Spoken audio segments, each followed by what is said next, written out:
So we're going to talk about spoofing now. In the context of network security, spoofing is a situation in which one program successfully masquerades as another by falsifying data and therefore gaining an illegitimate advantage. Now the problem with this is that an attacker can send a packet to a machine over here pretending to be this computer. So I'll send it to you, you'll do something with it, and then send the response back to him. And this is kind of how the basic premise behind how distributed denial of service works. So you can kick off a conversation between these two computers without them even really meaning to talk to each other. So for example, I can pretend to be another person and send an email with another person's email address, trying to get them to open an attachment. So I can pretend to be the boss. I can send you an email, even though it's not from him. I can make it look like it's from him, and then you'll open it if the mail configurations and everything aren't set properly. So spoofing can be done with a packet. It can be done with an email. It can be done with many different things. So spoofing is a technique. It's not necessarily one specific thing. I send packets on a network using another computer's network address. We talked about that instead of my own. I use a VPN tunnel to present my IP address as 74.32.25.33, a US-based IP, versus my real Cambodian IP address of 204.21.33.56. Spoofing does not necessarily constitute an attack. Just because something is spoofed, it doesn't mean it's necessarily an attack. So whenever you conduct a penetration test, you will regularly use overseas IP addresses to attack the targets instead of your own. There's a lot of reasons for doing this. If you want to test, so for example, Netflix, if you're performing a network assessment for Netflix and you come from an overseas IP, the server should deny you access, even though you had the right username and password. It should say, hey, you're not ready for Netflix yet, country, whatever your name, wherever you're coming from. So Netflix doesn't support overseas streaming yet. So what you have to do if you're overseas and you want to watch Netflix, you can use something like private internet access, any kind of a VPN tunnel, and then connect from a US-based IP address, and then you can stream the Netflix overseas, no problem. So this is how that works. So spoofing in that sense, you're not attacking Netflix, you're just using what you pay for overseas, and they're none the wiser. So just because something is being just because spoofing is occurring doesn't mean it's necessarily an attack. So now we're going to discuss hijacking. Again, this is a generic term, and we're going to discuss how it relates to computer systems and ethical hacking. To take control, the definition is to take control of a system, a device, think Internet of Things, a toaster, a TV, whatever, that someone else is controlling. So just in case we didn't discuss that, IoT is Internet of Things, and what it is it's like smart devices that are connected to the internet.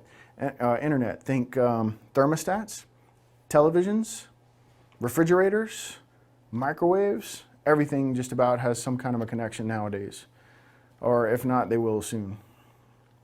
Air conditioners, HVAC systems, everything. So it can be done to computers. So hijacking can be done to a computer, an application running on a computer, a drone, a TV, a thermostat, an account, a domain name can be hijacked, webmail account can be hijacked, and SaaS accounts can be hijacked, that kind of thing. Domain name service. So this is a complex topic. You can see we have several slides we're going to cover on this one. So domain name service is a very significant target for your network security assessments and penetration tests. We translate domainname.com to an IPv4 or IPv6 address. So there's two types of IP addresses. There's IPv4, which those have been exhausted earlier this year in 2015. I think it was in August officially. And then IPv6 addresses are now all the rage. So in the last few years, most of the IPv6 traffic we saw was some kind of rogue traffic. Nowadays, it's very common. So when you're sniffing, don't forget to sniff on the IPv6 adapter. Sometimes in Windows, when you're on a LAN, if you go and look on their machines that are doing the sniffing, the IPv6 is not even enabled. So you need to make sure it's enabled and make sure that you're sniffing IPv6 traffic as well. So inside the LAN, you're going to go through your egress point. When you go through your egress point, that's where the translation will occur for the IPv6. So it may be only on the LAN or on the WAN side and not so much your LAN side, but you still want to enable it because any traffic in here that's IPv6 may be all rogue traffic, which is still relevant even to today, the stuff I was talking about in the last few years that may be occurring here. So now most of this IPv6 traffic is legit out here, but not so in here. The IPv4 exhaustion just means they ran out of IP addresses. The permutation there only results in so many IPs, which there's a lot of them, but now the IPv6 should be inexhaustible. Typically interrogated early on in a security assessment when enumerating, it's usually one of the first things you do. Usually you're just given a domain name as your first part of the target, and that's all you're given. There's a large attack surface, and it's highly sought after, and also it's difficult to detect because it's usually handled by someone else and you're not in control of those logs, so you don't even know who's querying your DNS. The attack surface consists of a domain transfer, a zone transfer, zone poisoning, cache poisoning, reflection DOS, which stands for denial of service, denial of service itself, information leak, which is just leaking internal DNS info. So for example, a lot of people don't want to stand up a secondary DNS server inside of their organization, so they'll just use their external one, and they'll put like camera.somedomain.com, and they'll put the internal address 192.168.1.45. So now I know they're either using 192.168.1.45 or 192.168.1.0 for their internal network, or it could be 10.0.1.2 or whatever. So it could even be they have some crazy external name scheme that they're using internal. But anyway, the point here is that they've listed an internal IP address in their external DNS server. If we perform a zone transfer, we can kind of glean information about that. So it's a little less work and we get it for free. It's a little less work than once we breach the network. We don't have to go poking around in there to figure out what the IP address naming scheme is. So we talked about this. Again, all these red bits are test questions. Domain transfer, hijacking of a domain. So I can transfer that domain to myself. So now when you go in and do analyze your DNS, when you own the DNS, you go in and look at, like, say, GoDaddy, you'll see the little lock there. That means it's locked. That means you have to specifically say, yes, it's okay to transfer that domain. There was a time on the internet when I could just request a DNS transfer with the right information on an email request, and that domain would be transferred to me, and then I own it. And then I can change it to whatever I want, to my servers. So a zone transfer is a process of copying primary DNS server to a secondary DNS server. If a hacker is able to successfully do this, they may result in an information leak. DNS records often contain sensitive information. So to perform a zone transfer, this is what you would do. You would type nslookup, ls space -d, example.com. That semicolon is not supposed to be there. You could also do dig at ns1.example.com, axfr. Dig is another tool. nslookup is a command line tool. Dig is a command line tool.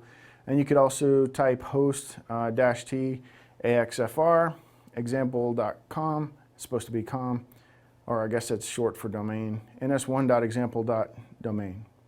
So you could transfer it there that way. Another technique is called zone poisoning. You breach the primary server and alter the zone file to corrupt the domain. So you take the zone information, which is how they're configured. We'll discuss this in a lab. We'll actually configure a DNS server, a DHCP server, and some other types of servers, so you can get some experience there. But you would breach the primary server and then alter the zone files to corrupt the domain so that it's handing out the wrong DNS, so it's pointing it to someone else's web server. So your web server's fine, but your DNS is messed up.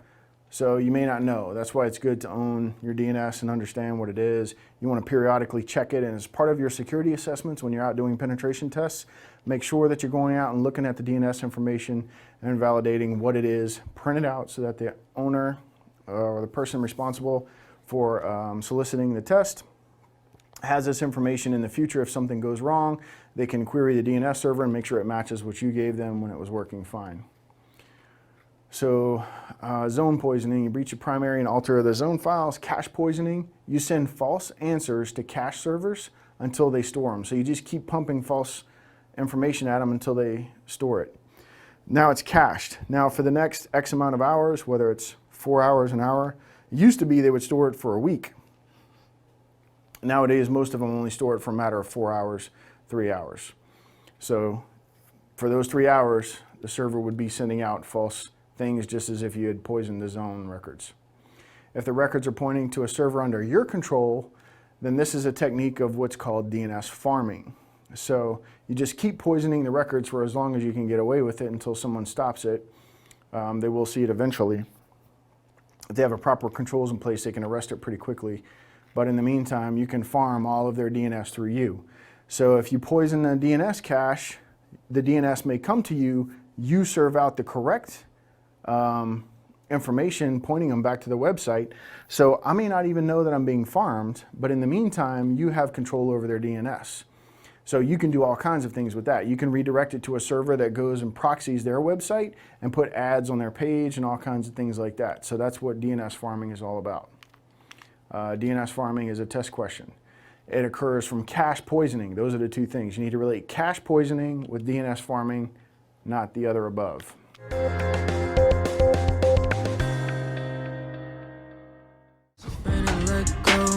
You decide if you ever